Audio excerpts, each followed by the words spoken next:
Sir Walter Elliot, of Kellynch Hall in Somersetshire, was a man who, for his own amusement, never took up any book but the baronetage. There he found occupation for an idle hour, and consolation in a distressed one. There his faculties were roused into admiration and respect by contemplating the limited remnant of the earliest patents. Their any unwelcome sensations arising from domestic affairs changed naturally into pity and contempt as he turned over the almost endless creations of the last century. And there, if every other leaf were powerless, he could read his own history with an interest which never failed. This was the page at which the favourite volume always opened. Elliot of Kellynch Hall. Walter Elliot, born March 1st, 1760, married July 15th, 1784, Elizabeth, daughter of James Stevenson, Esquire of South Park, in the county of Gloucester, by which lady who died 1800.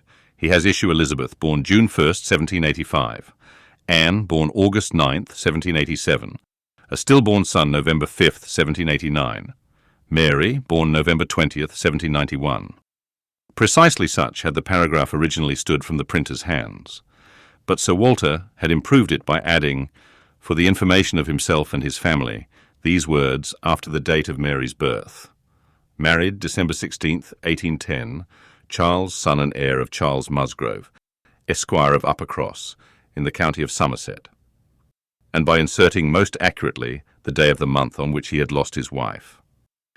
Then followed the history and rise of the ancient and respectable family in the usual terms, how it had been first settled in Cheshire, how mentioned in Dugdale, serving the office of High Sheriff, representing a borough in 3 successive parliaments, exertions of loyalty and dignity of baronet in the first year of Charles II. With all the Marys and Elizabeths they had married, forming altogether 2 handsome 12 pages, and concluding with the arms and motto. Principal seat, Kellynch Hall in the county of Somerset, and Sir Walter's handwriting again in this finale. Heir presumptive, William Walter Elliot, Esquire, great-grandson of the second Sir Walter. Vanity was the beginning and the end of Sir Walter Elliot's character, vanity of person and of situation. He had been remarkably handsome in his youth, and at 54 was still a very fine man. Few women could think more of their personal appearance than he did, nor could the valet of any new-made lord be more delighted with the place he held in society. He considered the blessing of beauty as inferior only to the blessing of a baronetcy, and the Sir Walter Elliot who united these gifts was the constant object of his warmest respect and devotion. His good looks and his rank had one fair claim on his attachment, since to them he must have owed a wife of very superior character to anything deserved by his own. Lady Elliot had been an excellent woman, sensible and amiable, whose judgment and conduct, if they might be pardoned, the youthful infatuation which made her Lady Elliot, had never required indulgence afterwards. She had humoured, or softened or concealed his failings, and promoted his real respectability for 17 years. And though not the very happiest being in the world herself, had found enough in her duties, her friends and her children, to attach her to life, and make it no matter of indifference to her when she was called on to quit them. 3 girls, the 2 eldest 16 and 14, was an awful legacy for a mother to bequeath, an awful charge, rather, to confide to the authority and guidance of a conceited, silly father. She had, however, one very intimate friend, a sensible, deserving woman, who had been brought, by strong attachment to herself, to settle close by her, in the village of Kellynch, and on her kindness and advice Lady Elliot mainly relied for the best help and maintenance of the good principles and instruction which she had been anxiously giving her daughters. This friend, and Sir Walter, did not marry, whatever might have been anticipated on that head by their acquaintance. 13 years had passed away since Lady Elliot's death, and they were still near neighbours and intimate friends, and one remained a widower, the other a widow. That Lady Russell, of steady age and character and extremely well provided for, should have no thought of a second marriage, needs no apology to the public, which is rather apt to be unreasonably discontented when a woman does marry again, than when she does not. But Sir Walter's continuing in singleness requires explanation. Be it known, then, that Sir Walter, like a good father, having met with one or two private disappointments in very unreasonable applications, prided himself on remaining single for his dear daughter's sake. For one daughter, his eldest, he would really have given up anything, which he had not been very much tempted to do. Elizabeth had succeeded, at 16, to all that was possible of her mother's rights and consequence. And being very handsome, and very like himself, her influence had always been great, and they had gone on together most happily. His two other children were of very inferior value.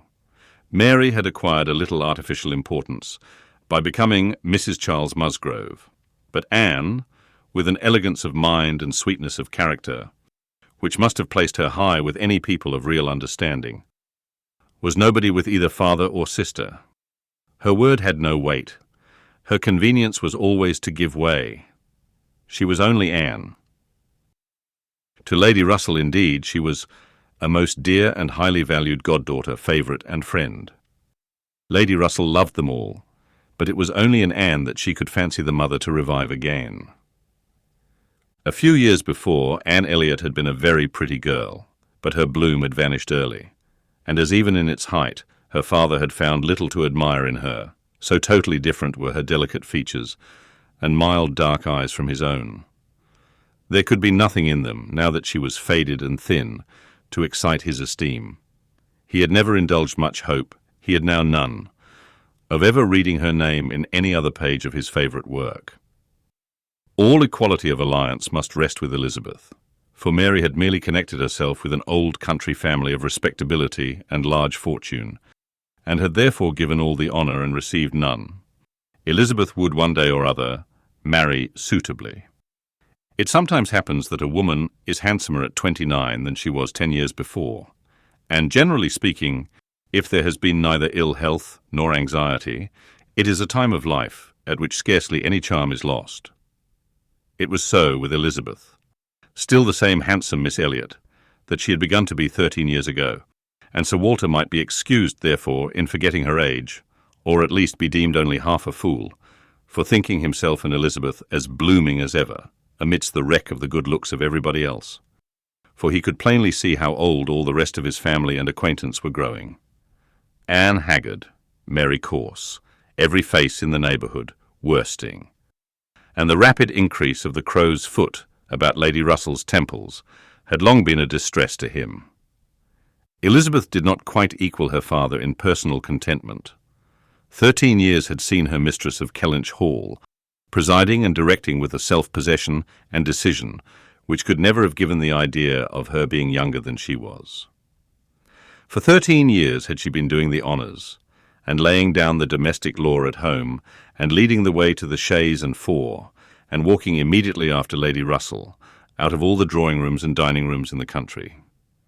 13 winters' revolving frosts had seen her opening every ball of credit which a scanty neighbourhood afforded, and 13 springs shone their blossoms as she travelled up to London with her father for a few weeks' annual enjoyment of the great world.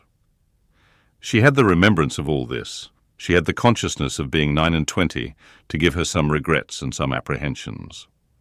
She was fully satisfied of being still quite as handsome as ever, but she felt her approach to the years of danger, and would have rejoiced to be certain of being properly solicited by baronet blood within the next 12 months or two. Then might she again take up the book of books, with as much enjoyment as in her early youth. But now she liked it not.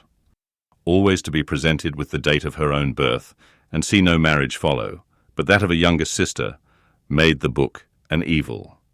And more than once, when her father had left it open on the table near her, had she closed it with averted eyes and pushed it away. She had had a disappointment, moreover, which that book, and especially the history of her own family, must ever present the remembrance of. The heir presumptive, the very William Walter Elliot, Esq., whose rights had been so generously supported by her father, had disappointed her. She had, while a very young girl, as soon as she had known him to be, in the event of her having no brother, the future baronet, meant to marry him, and her father had always meant that she should. He had not been known to them as a boy, but soon after Lady Elliot's death, Sir Walter had sought the acquaintance, and though his overtures had not been met with any warmth, he had persevered in seeking it, making allowance for the modest drawing back of youth. And, in one of their spring excursions to London, when Elizabeth was in her first bloom, Mr. Elliot had been forced into the introduction. He was at that time a very young man, just engaged in the study of the law, and Elizabeth found him extremely agreeable, and every plan in his favour was confirmed. He was invited to Kellynch Hall. He was talked of, and expected all the rest of the year. But he never came. The following spring he was seen again in town, found equally agreeable, again encouraged, invited and expected, and again he did not come. And the next tidings were that he was married. Instead of pushing his fortune in the line, marked out for the heir of the House of Elliot, he had purchased independence by uniting himself to a rich woman of inferior birth. Sir Walter had resented it. As the head of the house, he felt that he ought to have been consulted, especially after taking the young man so publicly by the hand. For they must have been seen together, he observed, once at Tattersall's and twice in the lobby of the House of Commons. His disapprobation was expressed, but apparently very little regarded. Mr. Elliot had attempted no apology, and shown himself as unsolicitous of being longer noticed by the family, as Sir Walter considered him unworthy of it. All acquaintance between them had ceased. This very awkward history of Mr. Elliot was still, after an interval of several years, felt with anger by Elizabeth, who had liked the man for himself, and still more for being her father's heir, and whose strong family pride could see only in him a proper match for Sir Walter Elliot's eldest daughter. There was not a baronet from A to Z whom her feelings could have so willingly acknowledged as an equal. Yet so miserably had he conducted himself, that though she was at this present time, the summer of 1814, wearing black ribbons for his wife, she could not admit him to be worth thinking of again. The disgrace of his first marriage might perhaps, as there was no reason to suppose it perpetuated by offspring, have been got over, had he not done worse. But he had, as by the customary intervention of kind friends, they had been informed, spoken most disrespectfully of them all, most slightingly and contemptuously of the very blood he belonged to, and the honours which were hereafter to be his own. This could not be pardoned. Such were Elizabeth Elliot's sentiments and sensations, such the cares to alloy, the agitations to vary, the sameness and the elegance, the prosperity and the nothingness of her scene of life, such the feelings to give interest to a long, uneventful residence in one country circle, to fill the vacancies which there were no habits of utility abroad, no talents or accomplishments for home to occupy. But now another occupation and solicitude of mind was beginning to be added to these. Her father was growing distressed for money. She knew that when he now took up the baronetage, it was to drive the heavy bills of his tradespeople and the unwelcome hints of Mr. Shepherd, his agent, from his thoughts.